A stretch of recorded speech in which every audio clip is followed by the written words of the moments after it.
बिस्मिल्लाहिर्रहमानिर्रहीम। Dear followers, अस्सलाम वालेकुम। Irfan Shahzad tech YouTube channel से मैं आपसे बात कर रहा हूँ और पीपीएससी लेक्चरर कंप्यूटर साइंस की पोस्ट के टेस्ट के लिए ये लेक्चर सीरीज़ हमने स्टार्ट की हुई है। तो प्रिपरेशन के लिए हमने जो तरीक़ाकार अडॉप्ट किया है उसमें सबसे पहले हम 2017 का जो पास्ट पेपर है वो हम डिस्कस कर रहे हैं और प्रीवियस जो हमने 4 सेशन किए हैं उसमें हम टोटल 70 क्वेश्चन डिस्कस कर चुके हैं। तो आज हम 30 क्वेश्चंस कंप्लीट करेंगे इंशाल्लाह और ये हमारा 5th और लास्ट सेशन होगा पास्ट पेपर के हवाले से। और उसके बाद हम फिर डिफरेंट सब्जेक्ट्स को स्टेप बाय स्टेप प्रिपेयर करना शुरू करेंगे, डिस्कशन शुरू करेंगे और उनके जो मोस्ट इम्पॉर्टेंट एमसीक्यूज़ हैं वो डिस्कस करेंगे और साथ सैम्पल पेपर्स भी मैं आपको प्रोवाइड करूंगा इंशाल्लाह। तो जो लोग इस YouTube चैनल पे नए हैं उनसे रिक्वेस्ट है कि वो मेरा YouTube चैनल सब्सक्राइब कर लें और अगर आप वीडियोस और सैम्पल टेस्ट और दूसरा मटेरियल अपने व्हाट्सएप नंबर पे हासिल करना चाहते हैं तो आप इस नंबर पे आप अपना नाम, सिटी और यूनिवर्सिटी जो आपने लास्ट टाइम अटेंड की वो लिख के आप सेंड कर सकते हैं।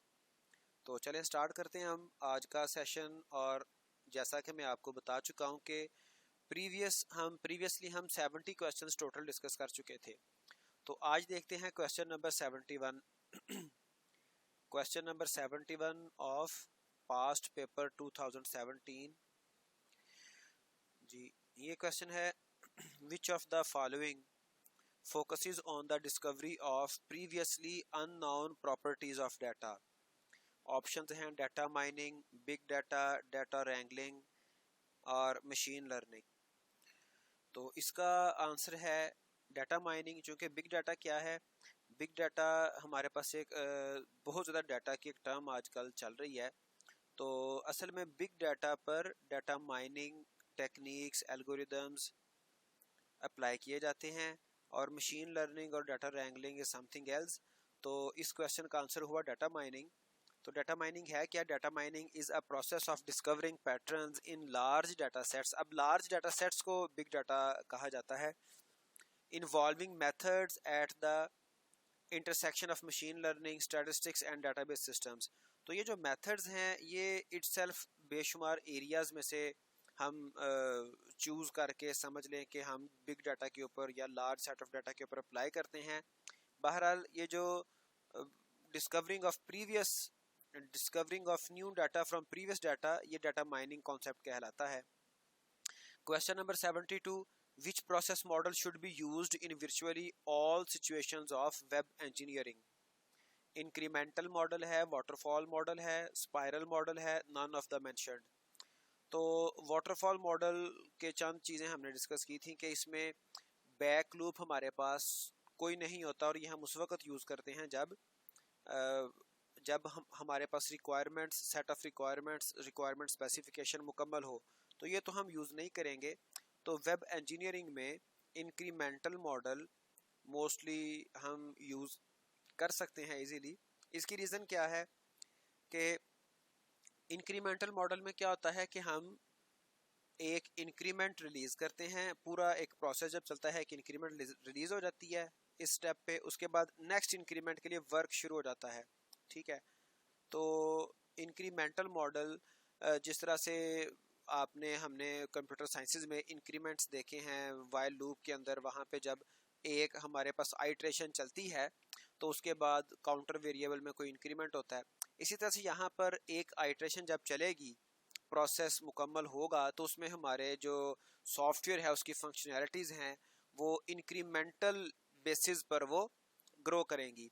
तो the web engineering process must accommodate incremental delivery, frequent changes and short timeline. तो हम इसमें चूँकि जो हमारी वेब पे जितनी भी एप्लीकेशंस हैं, वेबसाइट्स हैं, तो उन सब में क्या होता है जी, फ्रीक्वेंटली चेंज आ रही होती है। और दूसरा एक मोस्ट इंपॉर्टेंट फैक्टर क्या है, the concept of time to market is also important. वो क्या कॉन्सेप्ट है कि आप ये देखें कि हमारे पास कई एक ऐसी प्रोडक्ट्स चल रही हैं मार्केट में जो कि असल में प्रोडक्ट की बजाय कंपनी का नेम है। जैसे हम देखें, हमारे जो कॉमन मैन है वो शॉपकीपर के पास जाके कहता है जी नेस्ले वाटर दे दें, हालांकि वो नेस्ले वाटर नहीं मांगना चाह रहा, वो उसकी डिमांड क्या है जी, मिनरल वाटर उसे चाहिए, लेकिन वो कहता है कि नेस्ले वाटर दे दें। आगे से चाहे उसको कोई सूफी का वाटर पकड़ा दे या कोई भी पकड़ा दे। अब नेस्ले वाटर क्यों फेमस हो गया? चूंकि वो मार्केट में पहले आया था, उसका मार्केट में टाइम सबसे ज़्यादा है। इसी तरह से डिफरेंट जो हमारे पास प्रोडक्ट्स होती हैं, उसमें सम टाइम जो कंपनी अपनी प्रोडक्ट पहले लॉन्च कर दे वो मार्केट को कैप्चर कर लेती है। इसलिए हम वेब इंजीनियरिंग में, वेब चूंकि है ही टेंड टू चेंज, इसमें चेंजिंग आती ही आती है और बहुत फ्रीक्वेंटली आती है, तो इसमें हम इसको मुकम्मल तौर पे प्रोडक्ट को मुकम्मल करके लॉन्च करने की बजाय इंक्रीमेंटली इसको हम लॉन्च करते हैं। पहले फेज में थोड़ी सी रिक्वायरमेंट्स फुलफिल करके फंक्शनैलिटी हम इसको लॉन्च कर देते हैं। बहरहाल इस टॉपिक पे हम डिटेल में डिस्कशन हमारी नेक्स्ट चलेगी।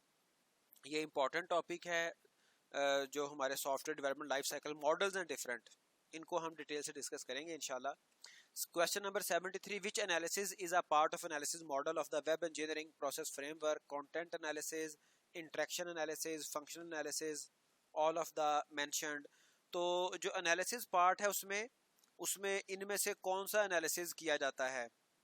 ठीक है जी, एनालिसिस मॉडल में हम कौन सा एनालिसिस परफॉर्म करते हैं?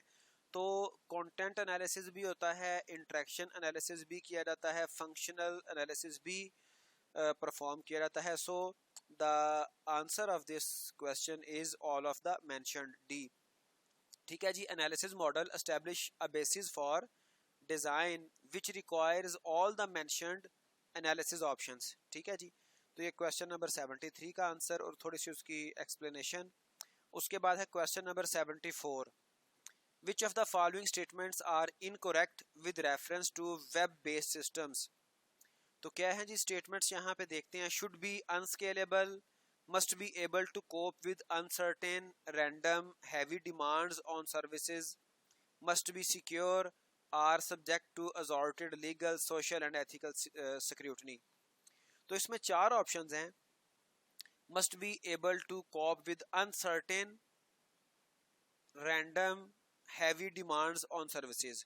जिस तरह से पीपीएससी पे आप लोगों ने आपको पता होगा कि लास्ट 2 डेज में काफ़ी ज़्यादा बर्डन था सर्वर के ऊपर, काफ़ी क्यूरियस थी, रिक्वेस्ट काफ़ी थी और जिसकी वजह से 2 डेज एक्सटेंड भी किए गए।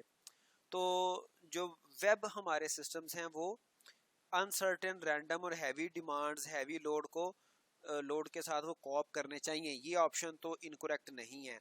मस्ट बी सिक्योर, ये भी इनकरेक्ट नहीं है, डेफिनेटली हमारी वेबसाइट से सिक्योर होनी चाहिए। Are subject to assorted legal, social and ethical security, तो हमारी वेबसाइट्स लीगल, सोशल और एथिकल सिक्योरिटाइज भी होनी चाहिए।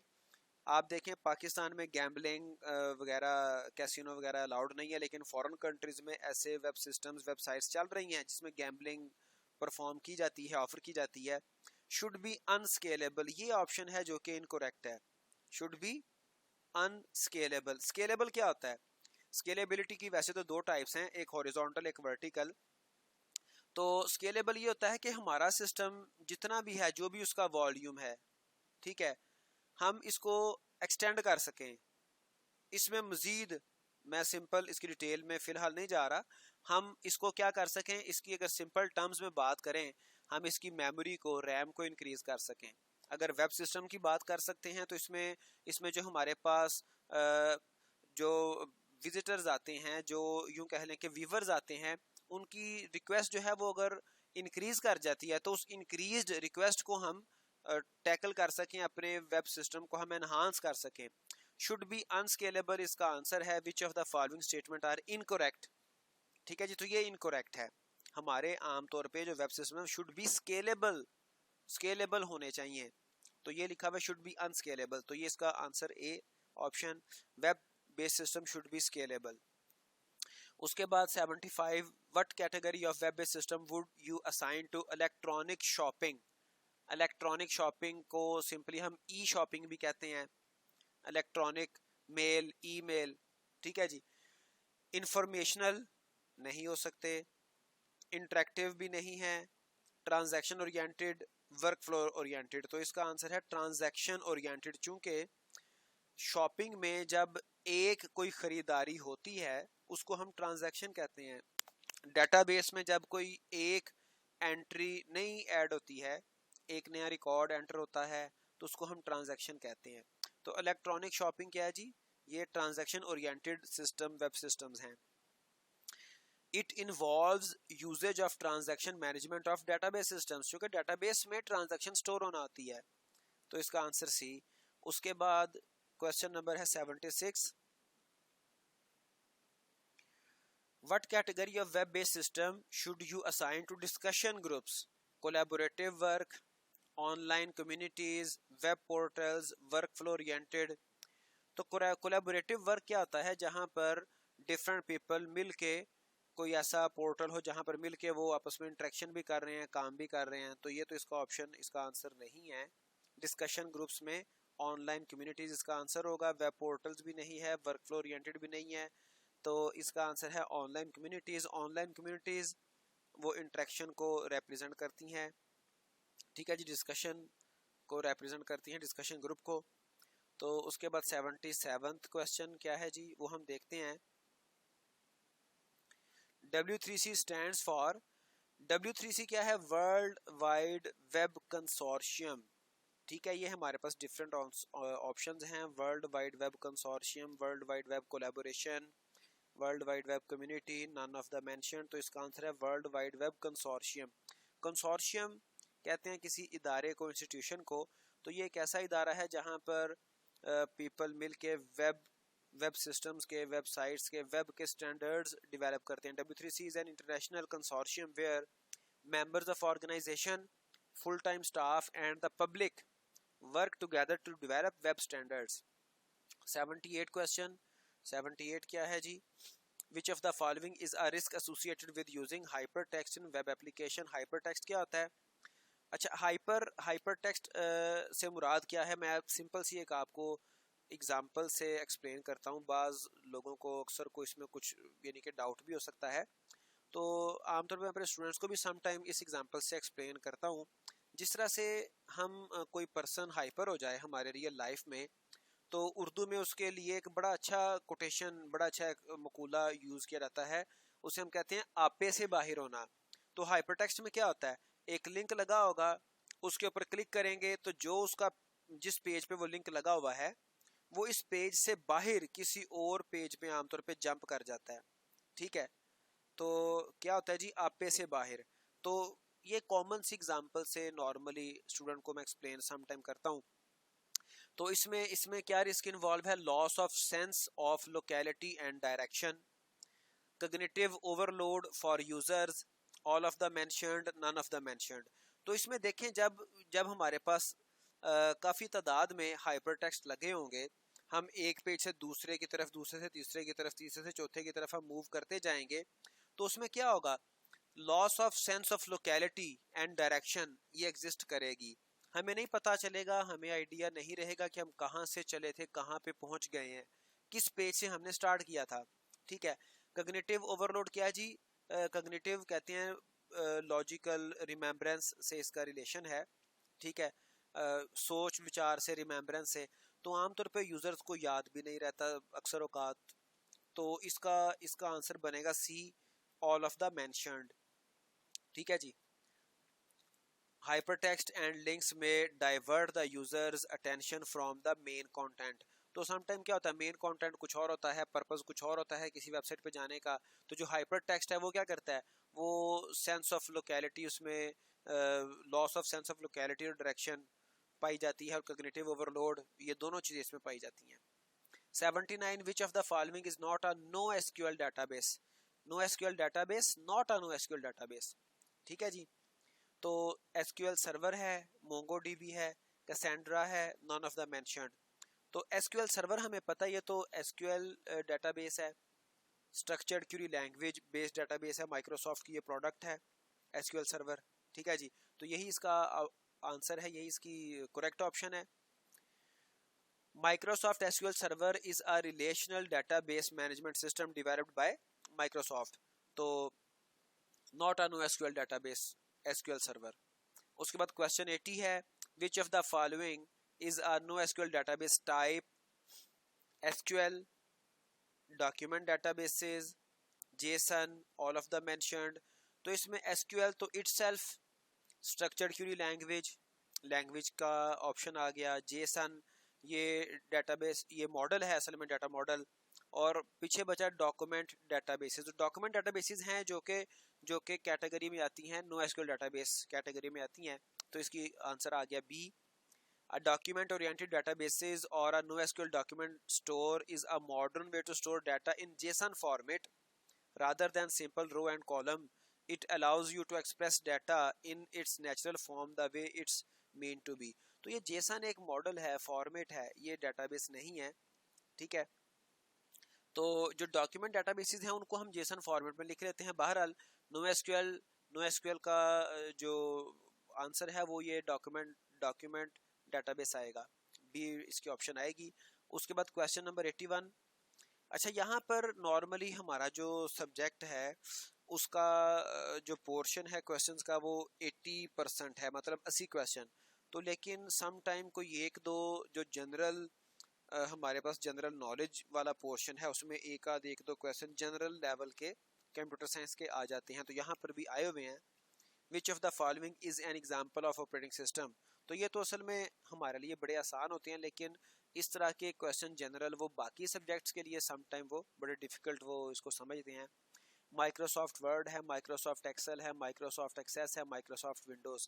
तो हमें पता है माइक्रोसॉफ्ट विंडोज़ ओएस की एक टाइप है।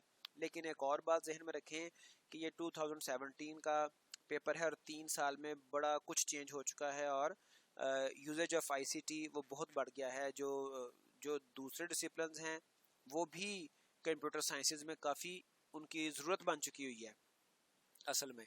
तो शायद अगर जनरल क्वेश्चन भी अब आए तो वो भी थोड़ा सा टफ आए। तो विच of the following is an example of OS, वो माइक्रोसॉफ्ट विंडोज। तो उसके बाद इसके बारे में डिस्कशन तो कोई है ही नहीं, सिंपल सी बात है।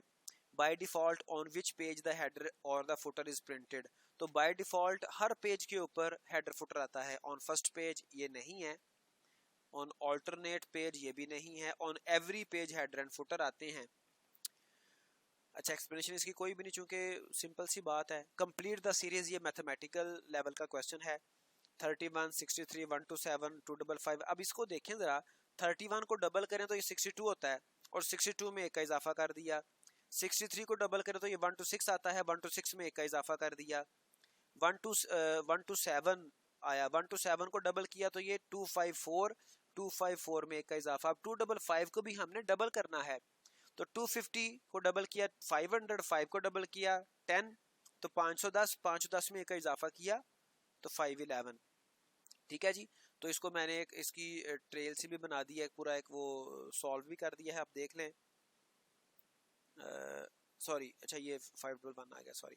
अच्छा, क्वेश्चन नंबर 84 है, इसको सॉरी सॉल्व किया हुआ था। सॉल्व द इक्वेशन, ये इक्वेशन है आपकी, तो इसको सॉल्व करना है, उसका आंसर बताना है। तो इसको मैंने आंसर बताया लेकिन साथ सॉल्व भी कर दिया। ये देखिएगा कि इसमें सबसे पहले हमने इनका ज़ोज़ाफ़कल ले लिया, एलसीएम ले लिया, तो इसको सॉल्व किया। 8 इसका ज़ोज़ाफ़कल आ गया एलसीएम, और ये 2 + 5/8 आ गया, 2 + 3/4 आ गया। और उसके बाद इसको जब हमने शॉर्ट किया तो ये 7/8 आ गया, 7/8, और डिवाइडिंग बाई 5/4। और जब हमने ये चूंकि डिवीजन है, इसको जब हम मल्टीप्लिकेशन में चेंज करेंगे तो 5/4 ये 4/5 बन जाएगा। ठीक है जी। तो ये हमारे पास फॉर्म बनी। इसको फिर हमने जब मजीद शॉर्ट किया, 7 × 4, 7 को 4 के साथ मल्टीप्लाई कर दिया और 8 को 5 के साथ मल्टीप्लाई कर दिया। तो ये 7 × 4 डिवाइडिंग बाई 8 × 5। ठीक है जी। तो 7 × 4 28/40, इसको शॉर्ट किया 7/10, तो ये इसका आंसर है डी। तो इस तरह के क्वेश्चन भी सम टाइम आपके जनरल में मैथमेटिकल भी पूछ लेता है, बल्कि 2 मैथमेटिक्स से हो गए, एक सीरीज कंप्लीट करनी थी, एक ये आ गया। उसके बाद क्वेश्चन 85, टू फैक्ट द म्यूजिक मीन्स। अब ये जनरल जो नॉलेज का पोर्शन है इसकी प्रिपरेशन थोड़ा सा ट्रिकी है, और हमारे जो सब्जेक्ट वाले जो कैंडिडेट्स हैं उनके लिए ये थोड़ा सा वो फील करते हैं कि ये इसमें क्यों डाल दिया। तो बहरहाल इसको भी थोड़ा सा प्रॉपर टाइम देना चाहिए। टू फैक्ट the music means to greeted rudely, to be offered warm hospitality, to be on the front seat in a concert, to bear the consequences। तो इसका आंसर है to bear the consequences। ठीक है जी, नताइज को भुगतना, बर्दाश्त करना। तो इसकी भी एक्सप्लेनेशन क्या है? टू एक्सेप्ट क्रिटिसिज्म और punishment for something you have done. ठीक है जी। 86 what is the synonym of post humus? After death, moisture, rich, rear. तो पोस्ट, पोस्ट का मतलब आपको पता है, प्री और पोस्ट दो वर्ड यूज होते हैं, पोस्ट कहते हैं आफ्टर को, तो वो एक ही ऑप्शन में आ रहा है आफ्टर डेथ, तो यही इसका आंसर है accurate. Question number 87 what is the antonym of meandering? तो इसका क्या एंटोनिम है वो हम देखते हैं। Sliding, straight, sloping, curved. तो ये है स्लाइडिंग। ठीक है, जिसकी भी क्या हम मतलब इसकी सॉरी स्ट्रेट, इसका इसका आंसर है स्ट्रेट। तो इसकी भी कोई एक्सप्लेनेशन नहीं है, सिंपल ये इंग्लिश की वोकैबुलरी में से क्वेश्चन है। तो find the correctly spelled words, तो इसका सी ऑप्शन इसका आंसर है। ठीक है जी। तो लेकिन इसको ना हम जनरल नॉलेज के पोर्शन को हम इंशाल्लाह ताला सबसे एंड पे मैं एक दो आपको ट्रिक्स या पॉलिसीज बता देता हूँ प्रिपरेशन के लिए, कि सबसे पहले हम आपने भी वो सब्जेक्ट प्रिपेयर करने हैं जो कि आपको अच्छे आते हैं। ठीक है, और जो सब्जेक्ट्स जो आपके वीक हैं और सिलेबस में वो शामिल होंगे, उनको आपने आखिरी दिनों में प्रिपेयर करना है, और उन्हीं में से जनरल नॉलेज भी आता है। ठीक है, आखिरी दिनों में इसलिए करेंगे कि ताज़े ताज़े हमने पढ़े होंगे, फ्रेश फ्रेश, और वो याद होंगे। ठीक है जी। तो इसको हम टाइम देंगे लेकिन एंड पे बिल्कुल। तो 89th क्वेश्चन क्या है जी? To which fruit is plantain similar to grapefruit, apples, jackfruit, bananas? तो ये इसका इसका आंसर है डी, बनानास। उसके बाद 90 क्वेश्चन है, exposure to sunlight results in formation of dash in the body, vitamin A, C, K और D. तो ये भी कॉमन जनरल साइंस और सॉरी एवरीडे साइंस का क्वेश्चन है। विटामिन डी हम सनलाइट में ये मतलब ये कि बनाते हैं, ये हमारी बॉडी बनाती है, तो इसका आंसर डी आ गया। 91 क्वेश्चन, 91 देखते हैं। 91 क्या है जी? Who was the first American president to resign while in office? तो Theodore Roosevelt, Bill Clinton, Richard Nixon, John Quincy Adams. तो इसका आंसर है रिचर्ड निक्सन। मैंने भी ये वेब से ही देखा था, सर्च किया था, तो इसमें कोई इतना रॉकेट साइंस नहीं है। 91 का आंसर सी। उसके बाद थोड़ा इसकी डिटेल्स भी हैं। After successfully ending American fighting in Vietnam and improving international relations with USSR and China, he became the only president to ever resign the office as a result of the Watergate scandal. तो कोई scandal बना था जिसकी base पे इसने resign कर दिया था। Option 92 question 92, the current capital of Kazakhstan is Astana, name of the former capital. Almaty, Dushanbe, Bishkek, none of these. तो इसमें देखें कि इसका आंसर है ए। ठीक है जी, अलमाते। ये हुआ क्या था कि 10 दिसंबर 1997 में, इसे पहले पहले अकमोला अलमाते था प्रीवियस कैपिटल, और अकमोला ने उसको रिप्लेस किया था। न्यू कैपिटल क्या बना? अकमोला। ठीक है जी। As the capital of Kazakhstan on 6 May 1998 it was renamed Astana. तो अकमोला को फिर अस्ताना का नाम दे दिया गया, और जो प्रीवियस था वो क्या था? वो अलमाते था। तो इसका आंसर ए ऑप्शन इसका आंसर है, अलमाते। 92 क्वेश्चन। उसके बाद 93 क्वेश्चन आ गया। In geography what do you understand by Pangaea? A super continent, hills formed by lava overflow, concentration of sulfur in hot springs, none of these। तो इसका answer है अ super continent. A option इसका answer है। ठीक है जी। पैंगिया, a former supercontinent on the earth. In the distant part, a large landmass, Pangaea included all the present continents which broke up and drifted apart. चले 94 question. After partition of Bengal, the capital of East Bengal and Assam was Dhaka, Calcutta, Chittagong और सेलहेट। तो इसका answer है ढाका। ढाका इनका east Bengal का और असम का capital था। उसके बाद है question 95, which was the official language during the Muslim rule in India? Urdu option है, टर्किश है, पर्शियन है, अरेबिक है। तो टर्किश तो तुर्कों की ज़ुबान है, अरेबिक भी नहीं थी वहाँ पे, पर्शियन भी नहीं थी। तो Muslim during the Muslim rule India में उर्दू ज़ुबान चल रही थी। तो इसका आंसर है ऑप्शन ए। उसके बाद question number 96 question number, which of the following is not an Olympic sport? Wrestling, squash, badminton, fencing. तो इसका आंसर है ऑप्शन बी। ठीक है जी, आंसर बी इसका ऑप्शन है। वैसे तो ओलंपिक्स में गेम्स वो सम टाइम प्लस माइनस होता रहता है, कोई इंक्लूड हो जाती है, लेकिन ऑप्शन बी इसका आंसर है। Question 97, the flag of which country is also known as the Union Jack? That is Union Jack UK, USA, New Zealand, Barbados. तो इसका आंसर है पहला ही, यूके, यूनाइटेड किंगडम। 98, ये एक लंबा चौड़ा क्वेश्चन था। Boao forum for Asia which holds its annual conference at Boao Hainan province China was originally proposed by former president Ramos of Philippines, former prime minister Monhiro Hosokawa of Japan, and fourth person इसमें कौन सा था? Former prime minister Bob Hawke of Australia, former prime minister Mahathir Mohamad of Malaysia, former president Hu Jintao of China, former prime minister Shaukat Aziz of Pakistan. तो इसका answer है A option, former prime minister Bob Hawke of Australia. उसके बाद question 99 question देखते हैं। 99, तरक्की तमाम होना, ये असल में उर्दू में लिखा हुआ था। तरक्की तमाम होना का मफहूम क्या है? गैर मुल्की सफ़र पर रवाना होना, बजट ख़त्म होना, कोशिश तरक कर देना, बहादुरी ख़त्म होना। ठीक है जी, तो इसका इसका आंसर है बहादुरी ख़त्म होना। ठीक है जी, तरक्की तमाम होना, बहादुरी ख़त्म होना। उसके बाद क्वेश्चन, लास्ट क्वेश्चन है, अमीर खुसरो किस शहर में मदफून है? कहाँ पर दफन है? उमरकोट, मुल्तान, दिल्ली, रायबरेली। तो ये दिल्ली में इनका आखिरी आरामगाह है, दिल्ली में ये दफन हुए। तो आपको मैं ये बता चुका हूँ कि हम जनरल, जो हमारा जनरल नॉलेज का पोर्शन है उसको हम टाइम देंगे इंशाल्लाह, लेकिन लास्ट डेज में।